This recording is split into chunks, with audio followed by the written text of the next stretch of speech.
Rencana pindah keluarga itu sebenarnya sudah dimulai sejak tahun 2007. Ayah dan ibu telah lama membicarakan bahwa kehidupan di Jakarta terasa semakin sesak, hiruk-pikuk kendaraan tidak pernah mereda, dan udara yang dulu masih bisa ditoleransi kini makin pengap.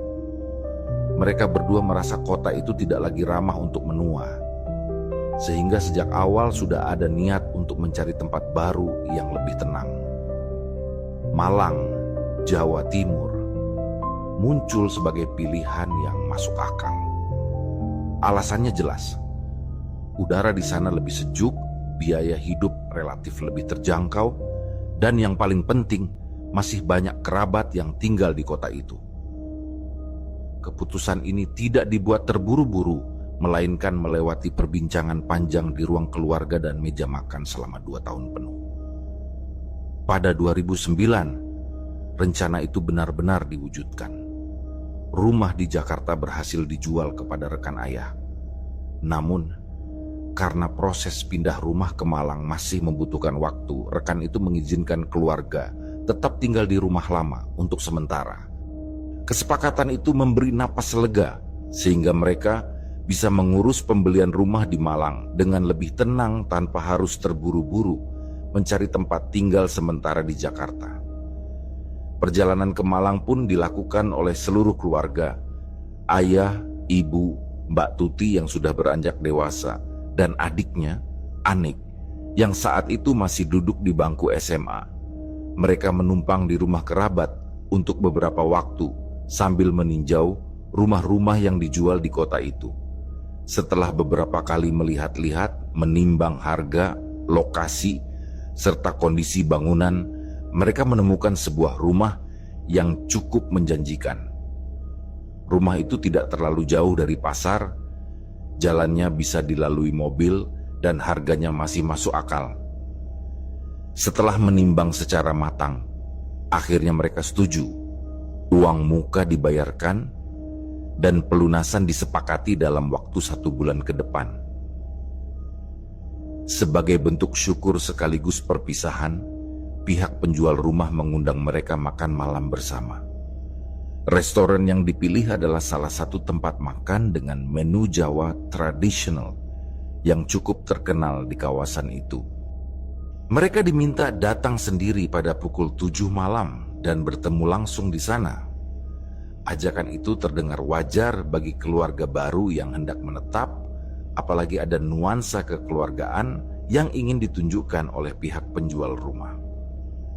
Namun, bagi Anik, ajakan makan malam di luar justru memunculkan kegelisahan tersendiri.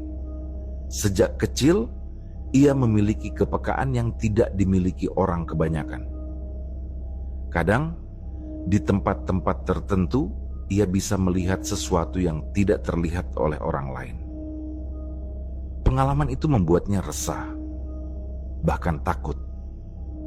Ia tahu, sebagian besar rumah makan baik-baik saja, tetapi ada segelintir tempat yang memberinya pengalaman buruk.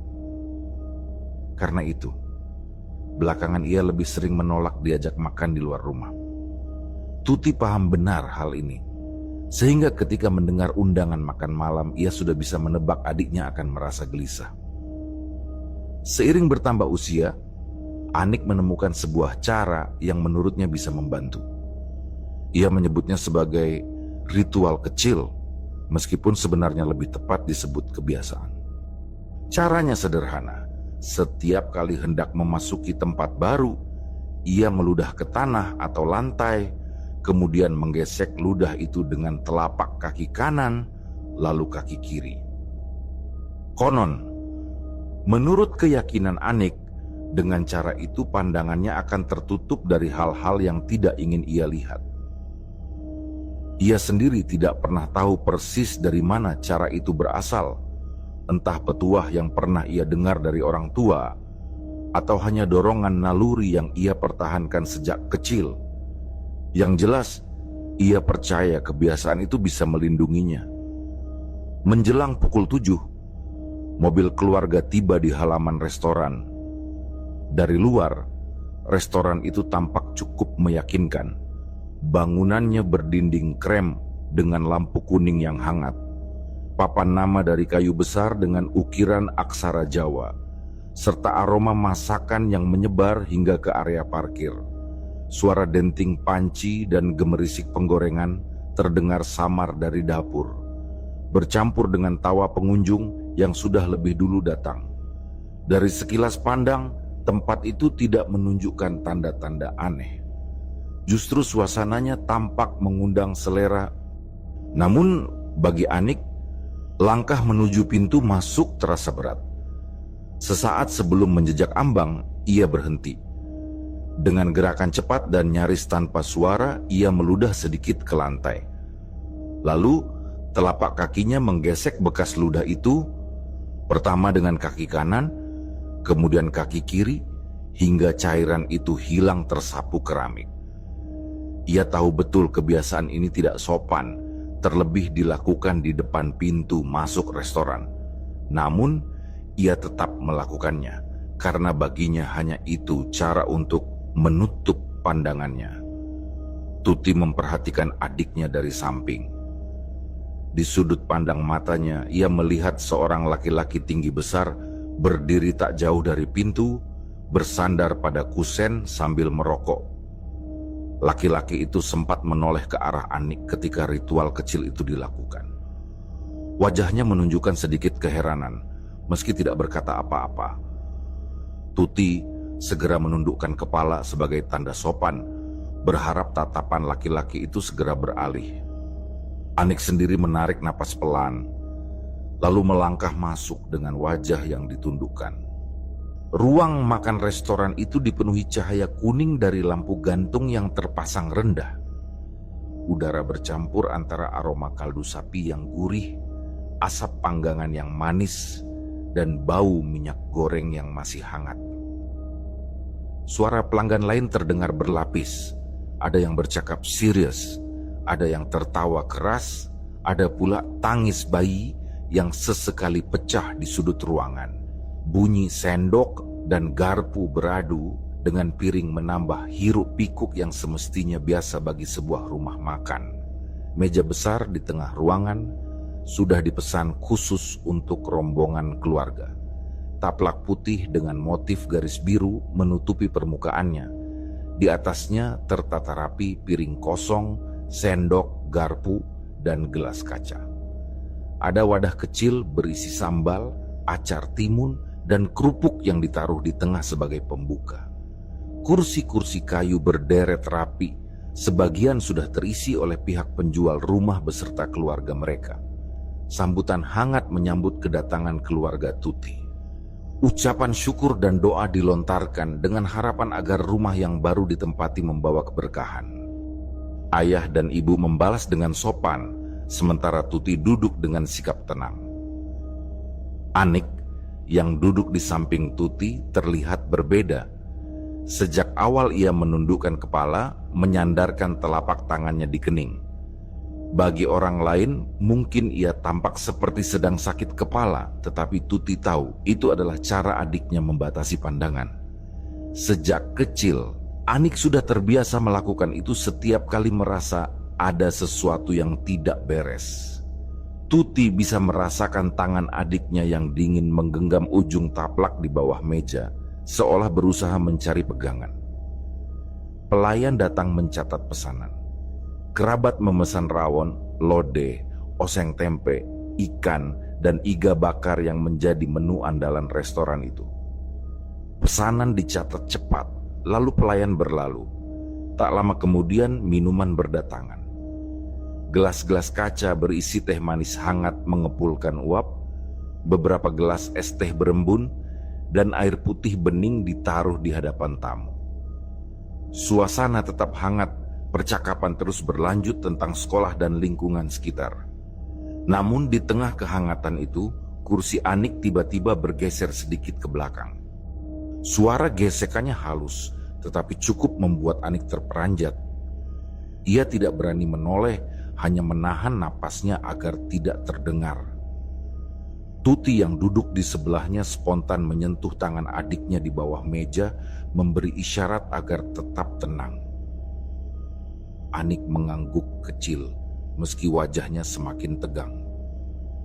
Beberapa menit kemudian, pintu belakang yang menghubungkan dapur dengan ruang makan terbuka.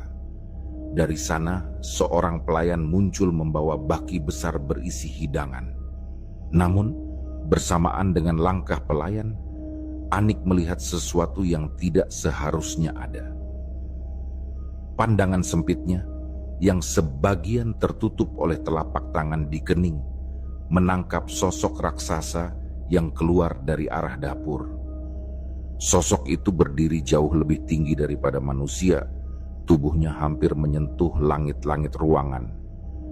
Lebarnya 2 kali lipat orang normal, membuat ruang di sekitarnya tampak terdesak.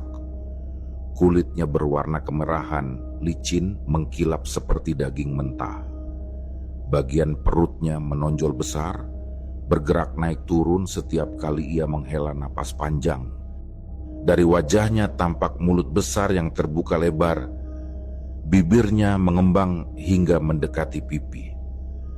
Giginya tidak terlihat jelas, hanya kilap basah dari gusi dan langit-langit mulutnya. Matanya kecil, menyipit, tetapi tatapannya lurus ke arah Anik, seolah tahu bahwa ia sedang diperhatikan. Di kepalanya menempel sebuah blangkon hitam, mirip dengan atribut wayang tokoh Semar. Namun, aura yang terpancar dari sosok itu jauh dari kebijaksanaan, justru memancarkan ancaman. Pelayan berjalan ke meja, meletakkan satu demi satu hidangan.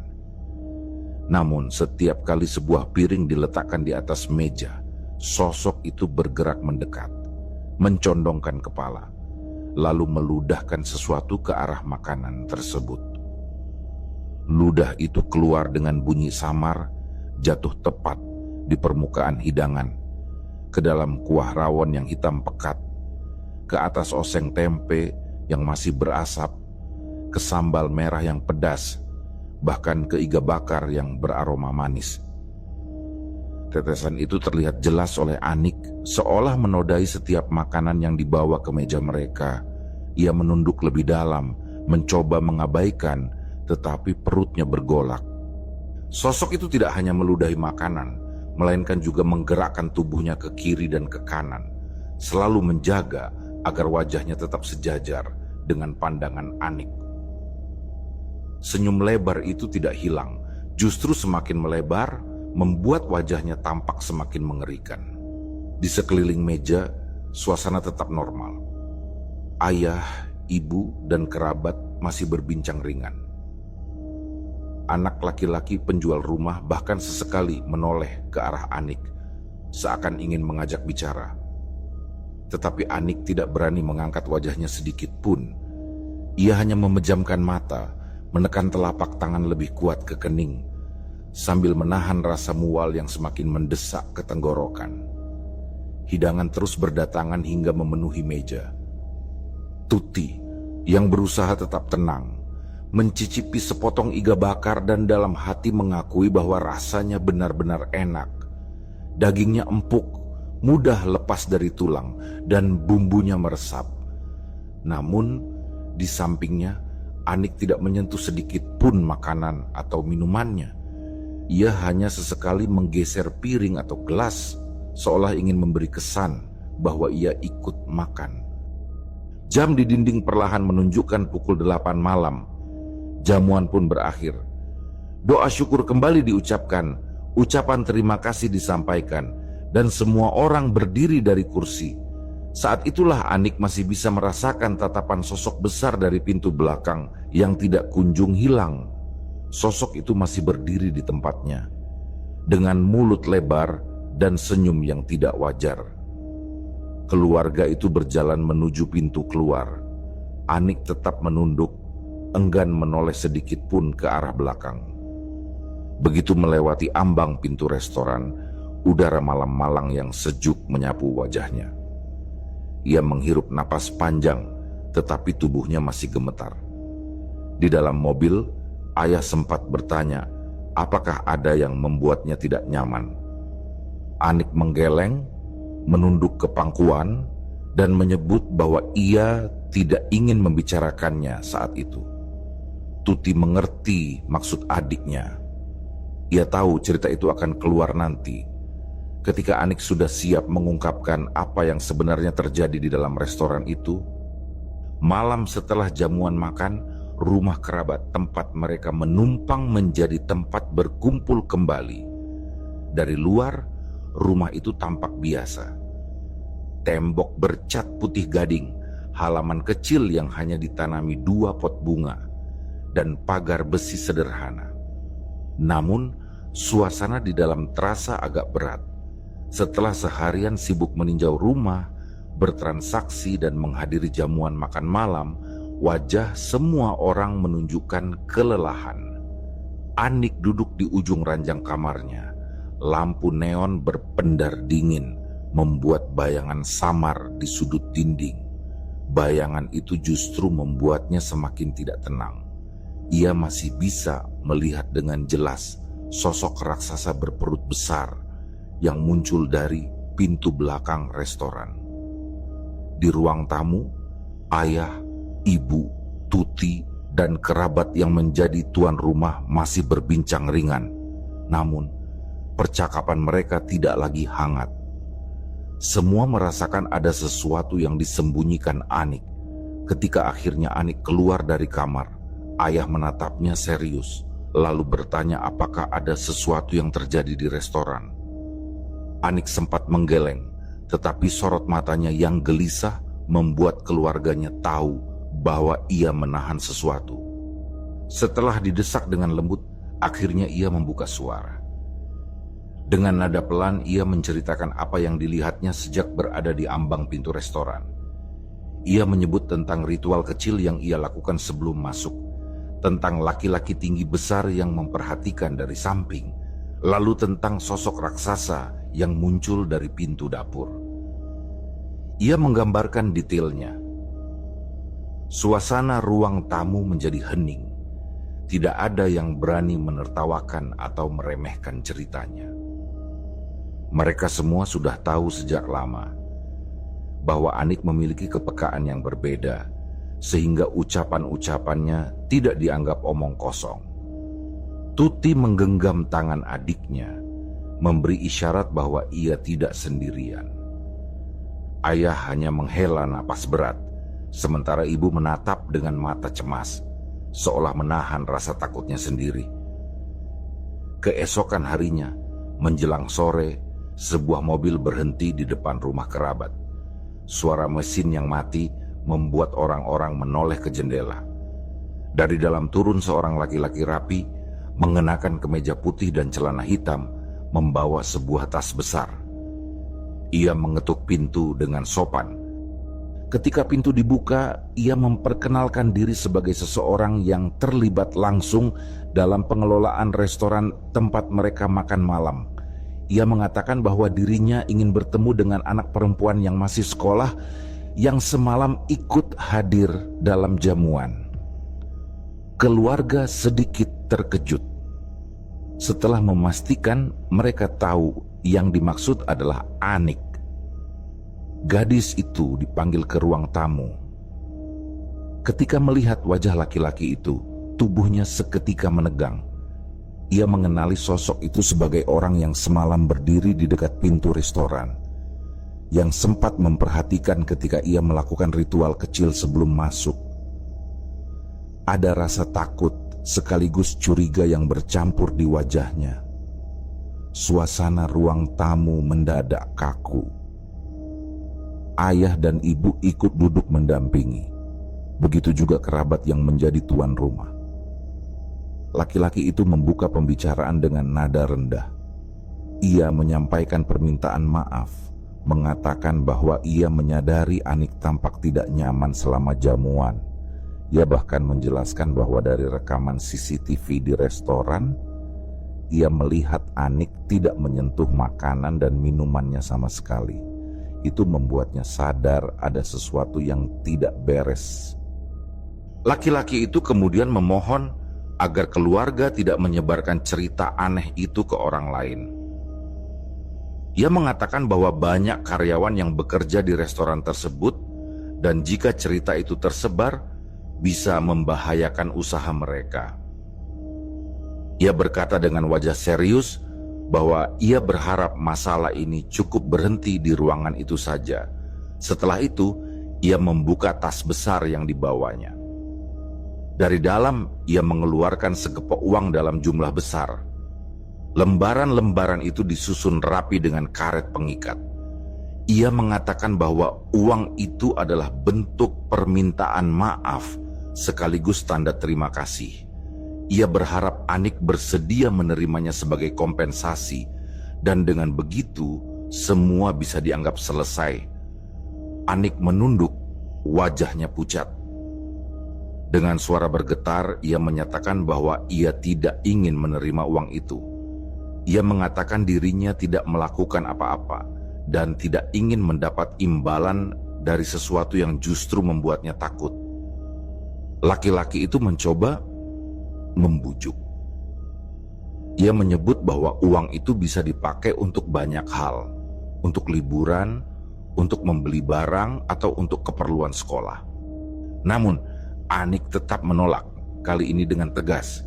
Ia mengatakan bahwa ia tidak ingin menjadi bagian dari urusan yang tidak ia pahami.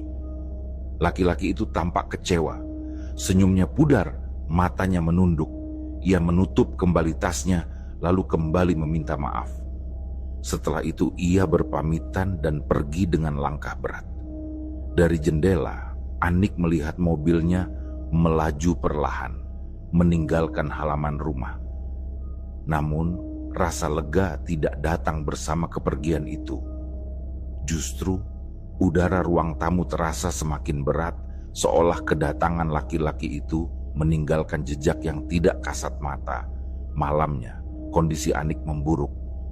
Sekitar pukul 5 sore ia mengeluh tubuhnya panas, kepala pusing, dan sendi-sendinya terasa pegal. Ibu segera menyiapkan kompres air dingin, menempelkan kain basah di dahinya, dan memberinya obat penurun panas.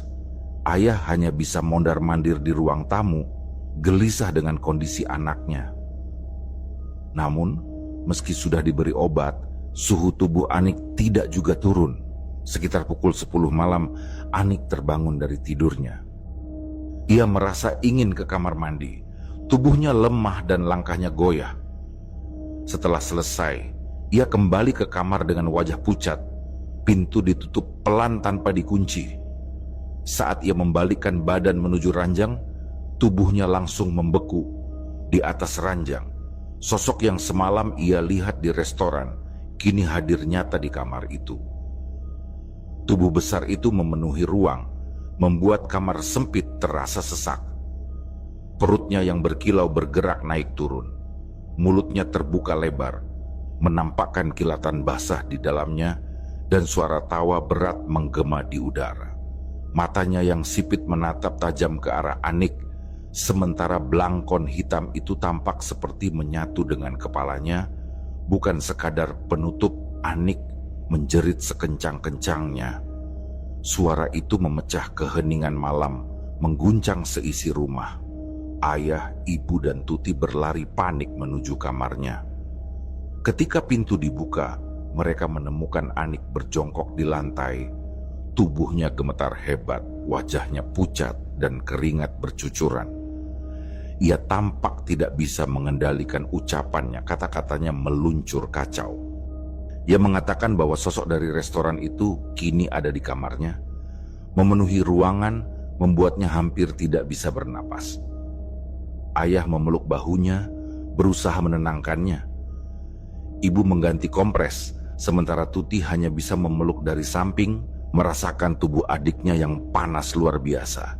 Dalam kondisi demam tinggi, ucapan Anik terdengar seperti halusinasi, tetapi sorot matanya yang ketakutan membuat semua orang yakin bahwa ia benar-benar melihat sesuatu. Ia menyebut bahwa kamar itu terasa penuh, sesak dan gelap oleh kehadiran sosok itu. Malam itu, keluarga memutuskan untuk menunda perjalanan pulang ke Jakarta. Ayah berencana kembali lebih dulu untuk mengurus pekerjaan, sementara ibu akan tinggal menemani Anik sampai kondisinya benar-benar pulih. Setelah diberi obat lagi, Tubuh Anik perlahan tenang, meski wajahnya masih menunjukkan bekas ketakutan. Akhirnya ia bisa tertidur. Beberapa hari setelah peristiwa menegangkan di Malang, kondisi tubuh Anik perlahan membaik. Demam yang sempat membuatnya menggigil akhirnya mereda setelah ia beristirahat cukup lama di rumah kerabat. Meskipun panas badannya sudah turun, ia masih sering merasa lemas. Hari pertama masuk sekolah setelah izin sakit terasa aneh baginya. Ia menyadari betapa cepat teman-temannya beradaptasi kembali dengan rutinitas, sementara dirinya masih dibayang-bayangi rasa was-was. Sebelum jam pelajaran dimulai, ia sempat berbicara dengan gurunya bahwa ia baru saja pulih dari sakit dan mungkin akan merasa mengantuk atau tidak bertenaga. Gurunya mengangguk memahami, lalu menyarankan agar ia duduk di bangku paling belakang supaya lebih tenang. Anik pun berpindah ke kursi belakang, menukar tempat dengan salah seorang temannya. Dari posisi itu, ia bisa melihat seluruh isi kelas. Jendela besar di sampingnya membuat sinar matahari pagi menembus masuk, jatuh ke meja kayu, menimbulkan garis cahaya yang panjang dan hangat. Awalnya suasana terasa menenangkan, tetapi tubuh yang belum sepenuhnya pulih membuat kantuk menyerangnya perlahan. Pelajaran dimulai, guru menulis di papan tulis, dan murid-murid sibuk mencatat. Namun, kepala Anik terasa berat. Ia menunduk menyandarkan wajah di atas lengannya, dan tanpa disadari ia terlelap. Di tengah tidurnya yang gelisah, ia mendengar sebuah suara. Suara itu berat, dalam, dan bergema. Suara itu menyebut namanya dengan perlahan, seakan memanggil dari jarak yang tidak jauh. Setelah beberapa kali terdengar, suara itu mulai terdengar seperti sedang menegur, menyuruhnya bangun, dan mengingatkan bahwa dirinya sedang sendirian. Anik membuka mata perlahan. Yang ia lihat membuat darahnya berdesir kencang. Kelas yang semula penuh murid dan ramai oleh suara pensil serta kapur kini tampak kosong. Semua kursi tertata rapi. Papan tulis masih penuh dengan coretan, namun tidak ada satupun murid yang terlihat. Sunyi menyelimuti ruangan, hanya ada dirinya sendiri. Di depan papan tulis berdiri sosok besar yang sudah ia kenal.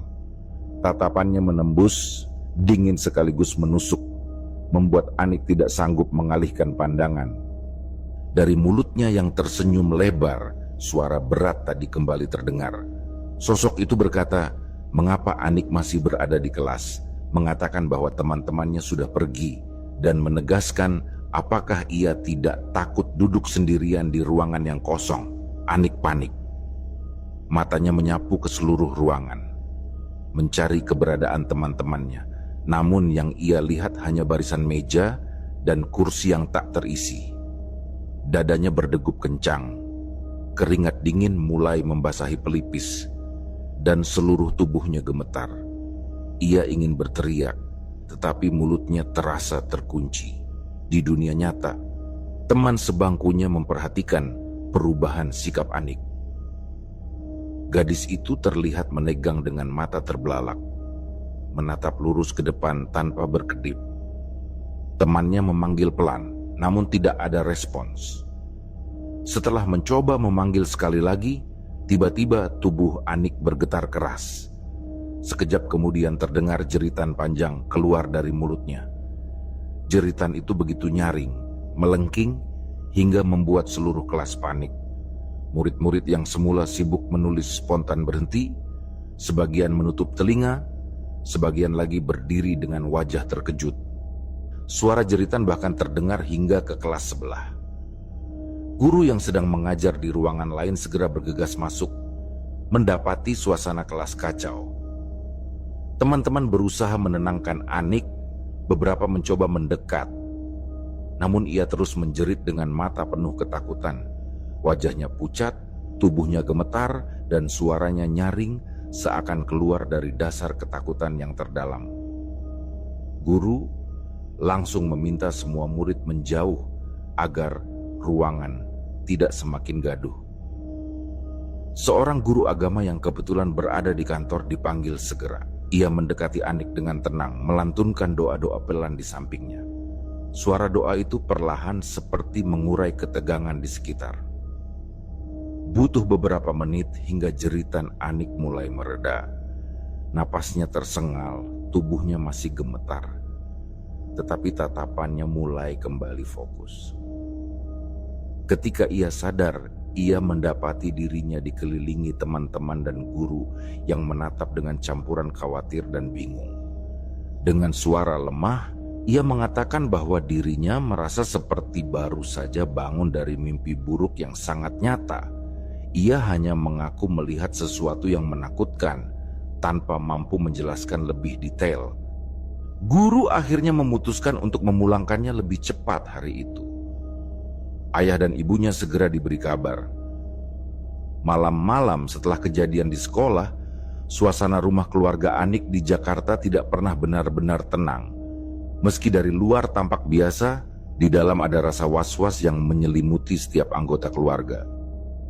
Anik sering terlihat termenung. Tatapannya kosong ke arah sudut ruangan. Ibunya selalu berusaha menenangkan, namun dalam hatinya ia juga diliputi ketakutan. Ayah, yang biasanya menjadi sosok tenang dan rasional, kali ini tampak jauh lebih murung dari biasanya. Ia sering duduk berlama-lama di ruang tamu, menyalakan rokok satu demi satu, lalu membiarkannya habis tanpa disentuh. Ayah mulai berpikir bahwa masalah ini tidak akan selesai hanya dengan menghindar. Sosok itu telah menunjukkan kekuatan yang cukup untuk melintasi jarak. Dari Malang hingga Jakarta, ia hadir di kamar Anik, menampakkan diri di sekolah, bahkan membuat satu kelas gempar. Dalam diam, ia merumuskan keputusan. Ia harus kembali ke Malang, kembali ke tempat semua ini bermula. Namun keputusan itu tidak ia sampaikan langsung pada keluarga. Ia hanya membicarakannya dengan seorang kerabat laki-laki yang cukup ia percaya. Seorang sepupu yang lebih tua, dikenal berani, dan pernah ikut ayah dalam beberapa urusan penting keluarga. Ayah tahu, perjalanan ini penuh risiko. Ia tidak bisa membawa serta Anik atau anggota keluarga lain. Maka, pada suatu sore yang muram, ayah berangkat bersama sepupunya, meninggalkan Jakarta dengan alasan pekerjaan. Perjalanan menuju Malang ditempuh dengan bis malam. Sepanjang jalan, suasana hening mendominasi.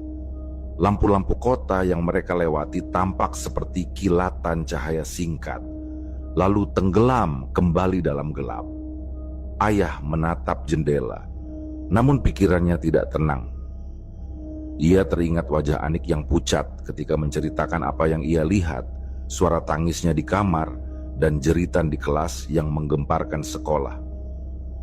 Sepupunya sempat mencoba membuka percakapan ringan, namun ayah hanya menjawab singkat. Hatinya terlalu penuh dengan keresahan. Sesampainya di Malang, udara sejuk kota itu yang biasanya menenangkan justru terasa dingin menusuk. Mereka segera menuju kawasan restoran. Dari kejauhan bangunan itu tampak berdiri megah. Lampu-lampu hias masih menyala terang, suara musik samar terdengar dari dalam, dan orang-orang tampak keluar masuk dengan wajah puas. Pemandangan itu terasa begitu kontras dengan kengerian yang mereka bawa dalam ingatan. Ayah berdiri lama di seberang jalan. Ia memperhatikan setiap detail, gerbang yang kokoh, papan nama restoran yang berkilau, para pelayan dengan seragam rapi yang tersenyum ramah menyambut tamu. Semua tampak normal, seolah-olah tak ada yang aneh. Namun di balik itu, ayah merasakan hawa dingin menjalari tengkuknya. Akhirnya, dengan langkah berat, ayah memutuskan masuk. Aroma masakan lezat langsung menyeruak.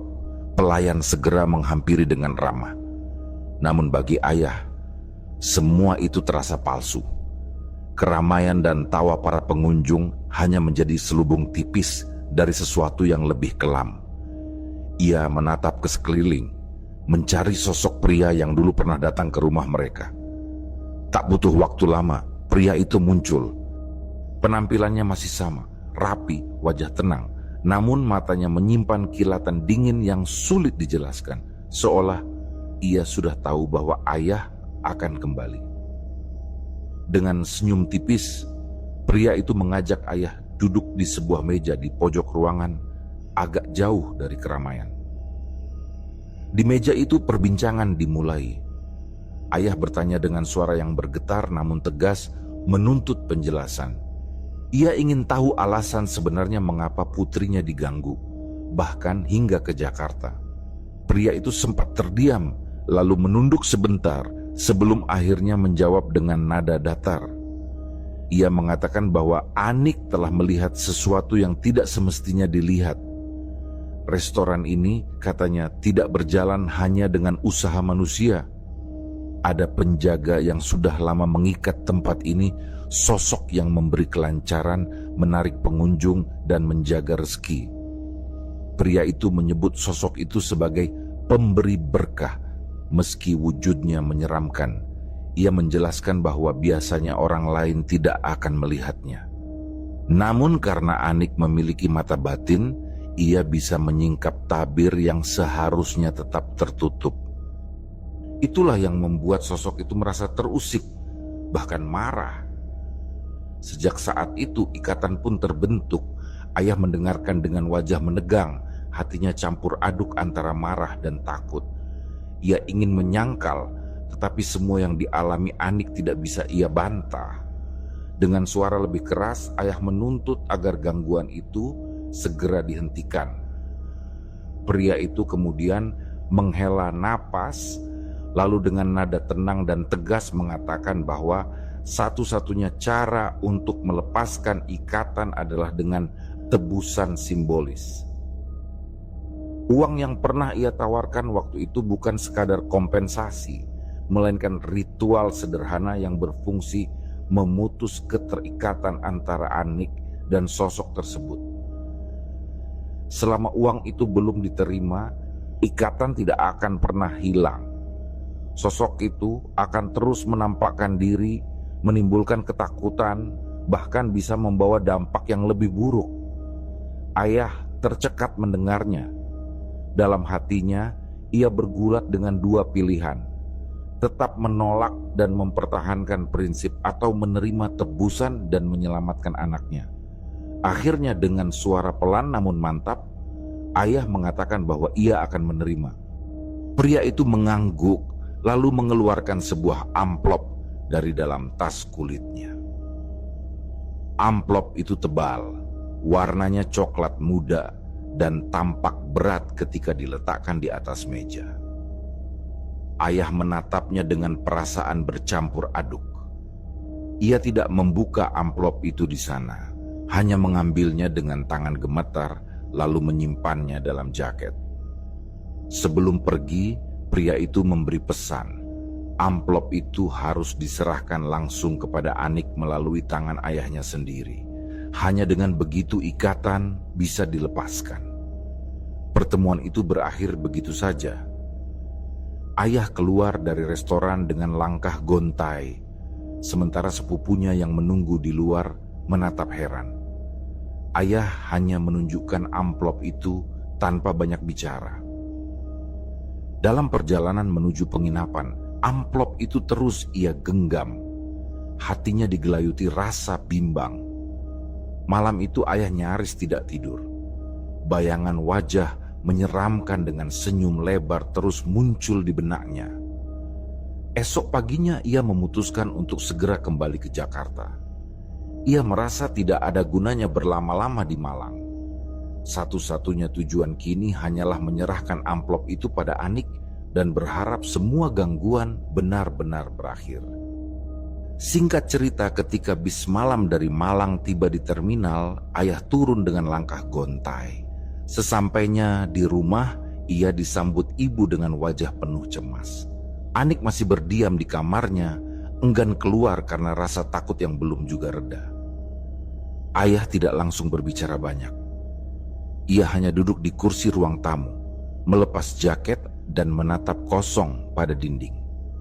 Beberapa saat kemudian, ia memanggil Anik dan ibu untuk duduk bersama. Suasana rumah menjadi hening. Hanya terdengar detak jam dinding yang seolah berdetak lebih keras daripada biasanya. Dengan suara rendah dan serak, ayah mengatakan bahwa ia membawa sesuatu yang harus diterima Anik.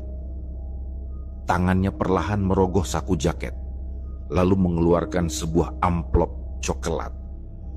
Amplop itu tampak sederhana, namun auranya menimbulkan rasa dingin yang merambat di udara. Anik menatap amplop itu dengan wajah pucat, sementara ibu spontan menutup mulutnya dengan tangan, seolah memahami bahwa benda itu bukan amplop biasa.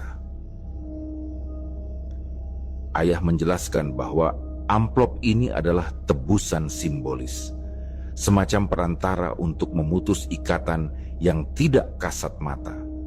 Ia mengatakan bahwa orang-orang yang terkait dengan restoran itu percaya bahwa hanya dengan menerima amplop tersebut melalui tangan Anik sendiri, maka hubungan antara sosok gaib yang menyerupai Semar itu dengan dirinya bisa diputus. Anik menundukkan kepala, matanya berkaca-kaca. Ia bergumam lirih bahwa ia tidak menginginkan uang itu. Ia hanya ingin terbebas dari gangguan yang selama ini membuatnya tersiksa. Ayah meletakkan tangannya di bahu Anik dengan berat hati, lalu menegaskan bahwa ini bukan soal uang, melainkan soal ikatan yang harus segera diputus. Akhirnya, dengan ragu, Anik menerima amplop itu. Tangannya bergetar saat menyentuh kertasnya, seakan merasakan hawa panas sekaligus dingin yang menyalur dari dalamnya. Ayah meminta Anik menyimpannya di lemari, jangan pernah membukanya, jangan pula menggunakannya.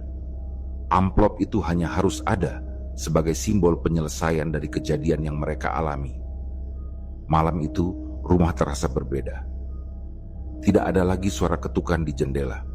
Tidak ada lagi bayangan yang muncul di sudut kamar. Dan tidak ada lagi jeritan Anik di tengah malam.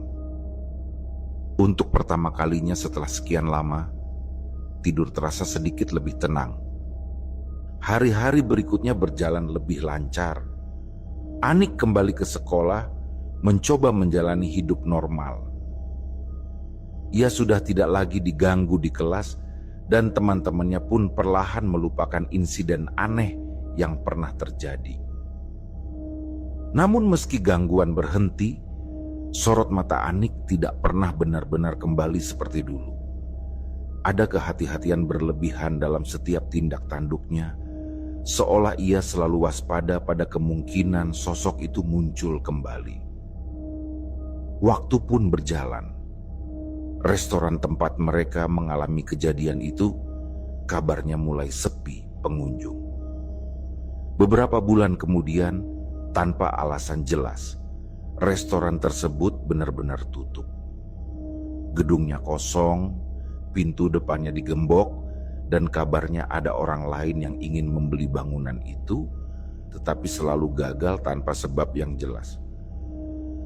Bagi keluarga Anik, kabar itu hanya menambah keyakinan bahwa ada sesuatu yang gelap bersemayam di balik usaha tersebut. Amplop coklat itu tetap tersimpan di lemari Anik. Tidak pernah dibuka, tidak pernah disentuh. Hingga bertahun-tahun kemudian, amplop itu masih ada menjadi saksi bisu dari pengalaman yang menghantui.